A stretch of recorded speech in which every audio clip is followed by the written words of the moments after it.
Session में बच्चों हम लोग लीनियर डिफरेंशियल इक्वेशन की कुछ प्रॉब्लम्स देखेंगे एक्सरसाइज 9.6 से रिलेटेड। तो आप देखिए ये तो क्वेश्चन नंबर 16 इसमें दिया है। This is question number 16। Find the equation of the curve passing through the origin given that the slope of the tangent to the curve at any point xy is equal to the sum of the coordinates of the point. So what's the meaning of this question, children? See, it is given that the slope of the tangent to the curve that is dy by dx. उस tangent का जो slope है किसी curve पे जो tangent है वो किस पॉइंट पे xy पे है, इसलिए उस टेंजेंट का स्लोप होगा dy by dx। वो किसके इक्वल है? Sum of the coordinates of that point. Point xy है, इसका x कोऑर्डिनेट x है और y कोऑर्डिनेट y है, तो इन दोनों कोऑर्डिनेट्स का सम, दोनों निर्देशांकों का योग, वो किसके इक्वल है? Slope of the tangent at that point. तो इससे डिफरेंशियल इक्वेशन क्या बन गई? dy by dx is equals to x plus y। अब हम इसको स्टैंडर्ड फॉर्म में करेंगे, dy by dx plus py is equals to q में हमें कन्वर्ट करना है। इसलिए हम क्या करेंगे, इस y को उठा के यहाँ पे ले आएंगे, तो dy by dx minus y is equals to x हो गया। फिर इसको जब हम इससे कंपेयर करते हैं तो हम देखते हैं p की value that is coefficient of y वो -1 है और q की वैल्यू x है। अब इसके बाद हम लोगों को क्या काम करना है? इंटीग्रेटिंग फैक्टर निकालना है, क्योंकि ये एक्सरसाइज हमारी इंटीग्रेटिंग फैक्टर पर बेस्ड है। अगर कोई भी इक्वेशन इस फॉर्म में है तो dy by dx plus py is equals to q के फॉर्म में। तो इंटीग्रेटिंग फैक्टर क्या होता है? e के ऊपर हम किसको इंटीग्रेट करते हैं? e की पावर में हम लोग p को। तो यहाँ p की वैल्यू -1 है, so integrating factor is e raise to power -1 dx का इंटीग्रेशन, और 1 का -1 का इंटीग्रेशन -x होगा। तो IF that is integrating factor हो गया e to the power -x। अब हमारा फॉर्मूला के general solution for this given linear equation is y into integrating factor is equals to q into integrating factor, और उसका फिर से हम इंटीग्रेट करेंगे +c। तो इंटीग्रेटिंग फैक्टर की वैल्यू जहां जहां IF लिखा है हम वहां पे e to the power -x रखेंगे। So y into e to the power -x is equals to e to, ये q की जगह पे क्या हो जाएगा? x। q की वैल्यू x है और इंटीग्रेटिंग फैक्टर की value e to the power -x dx plus c।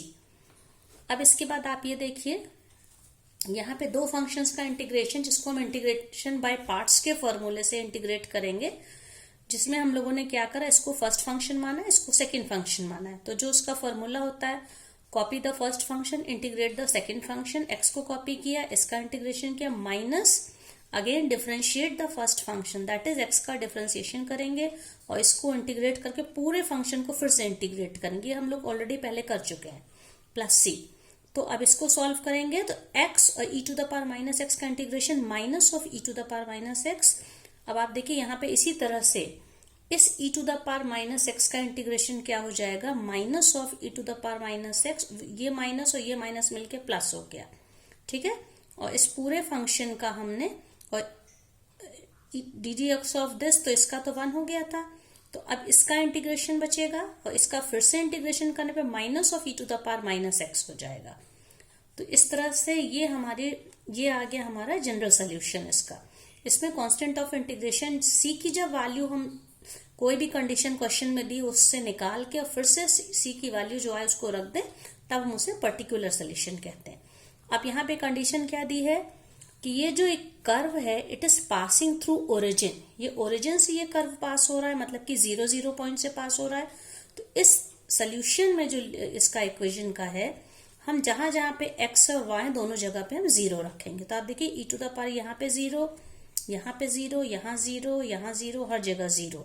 लेकिन जहां पे e टू द पावर 0 सिर्फ ये डाला टर्म तो पूरा 0 हो गया, 0 इंटू दिस वैल्यू अगेन 0, लेकिन ये वाला जो टर्म है ये 1 हो जाएगा। e to the power 0 is -0 is 1, तो अब -1 इसका क्या मतलब हो गया? 0 is equals to -1 plus c। तो 1 को इधर भेजेंगे, c इज इक्वल्स टू क्या आ गया?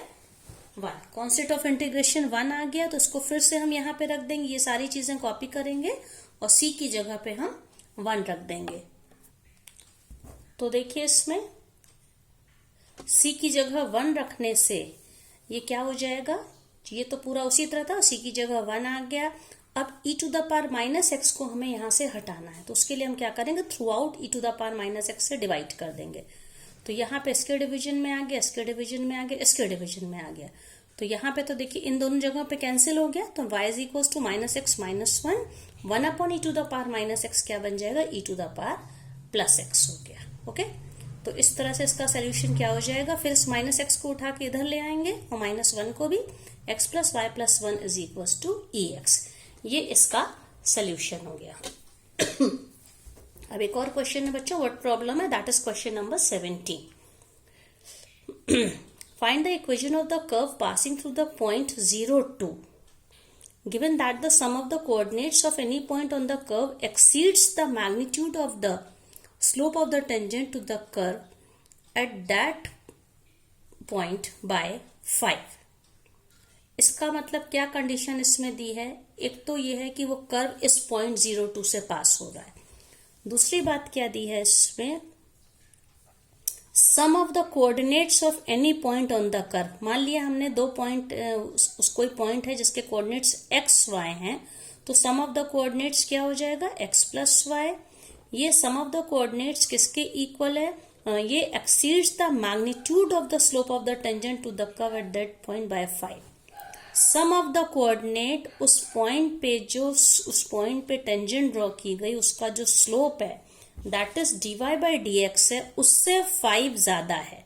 एक्सीड्स मीन्स मोर, तो इसके लिए हम प्लस लगा देंगे कि किसी कर्व के किसी पॉइंट पे जिसके कोऑर्डिनेट्स x y हैं, उन दोनों कोऑर्डिनेट्स का सम उस पॉइंट पे जो टेंजेंट ड्रॉ की गई that is dy by dx, उससे 5 ज्यादा है।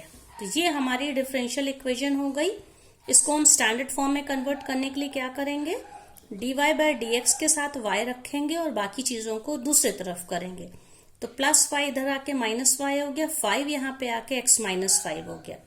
ठीक है, तो हमारी लीनियर डिफरेंशियल इक्वेशन क्या बन जाएगी, dy by dx minus y, देखिए मैंने उसको इधर लिख लिया है, साइड्स को एक्सचेंज कर लिया, इज इक्वल्स टू ये 5 इधर आ जाने से x माइनस 5 हो गया। अब इसको आप स्टैंडर्ड इक्वेशन से कंपेयर करेंगे तो p की वैल्यू -1 और q की वैल्यू x माइनस 5 आ गई। ओके, फिर इसके बाद अब हम यहाँ पे इंटीग्रेटिंग फैक्टर निकालेंगे। इंटीग्रेटिंग फैक्टर क्या होता है, e raise to power p dx, p की वैल्यू -1 है, ये हम लोग पिछले क्वेश्चन में भी ये काम कर चुके हैं। -1 का इंटीग्रेशन हो गया मतलब -x। तो जनरल सोल्यूशन क्या होता है, formula y into integrating factor is equal to q into integrating factor का इंटीग्रेशन प्लस c। तो integrating factor minus e to the power minus x है, so y into e to the power minus x is equals to q की जगह पे x minus 5 into e to the power minus x dx plus c। अब इसको हम लोग फिर integration by part से करेंगे, इसे कॉपी किया, इसको इंटीग्रेट किया, फिर x माइनस 5 का डिफरेंशिएशन क्या हो जाएगा, इसका x का 1 इसका 0, तो overall differentiation is 1 into e to the power minus x का इंटीग्रेशन है minus of e to the power minus x. लेकिन इस पूरे फंक्शन का फिर से डिफरेंशिएशन करना पड़ेगा इंटीग्रेशन बाय पार्ट्स के फॉर्मूले से। तो ये देखिए, ये तो कॉपी किया और माइनस माइनस मिलके प्लस हो गया, लेकिन इसका फिर से इंटीग्रेशन से फिर से माइनस आ गया, तो minus e to the power minus x plus c. अब हमें c की वैल्यू निकालनी है कॉन्स्टेंट ऑफ इंटीग्रेशन की। तो जो कंडीशन थी कि कर्व इस पॉइंट से पास हो रहा that is 0, 2, x coordinate 0 and y coordinate 2। तो इस इक्वेशन नंबर 2 में हम जहां जहां x है, x की जगह पे 0 रखेंगे और y की जगह पे 2 रखेंगे।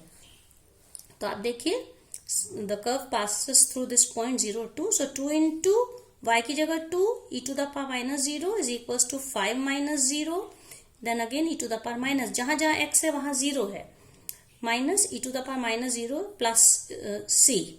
तो अब आप देखिए, ये वैल्यू 1 हो गई, 2 इंटू 1 दैट इज 2, ये वैल्यू 5 है, 5 into 1 that is 5, minus e to the power minus 0 is again 1, so 5 minus 1 plus सी।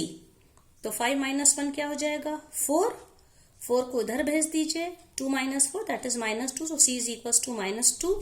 इस वैल्यू को फिर से हम इक्वेशन नंबर 2 में डाल देंगे, तो क्या हो जाएगा, e to the power minus x into y is equals to 5 minus x e to the power minus x minus e to the power minus x minus 2, c की जगह पे -2।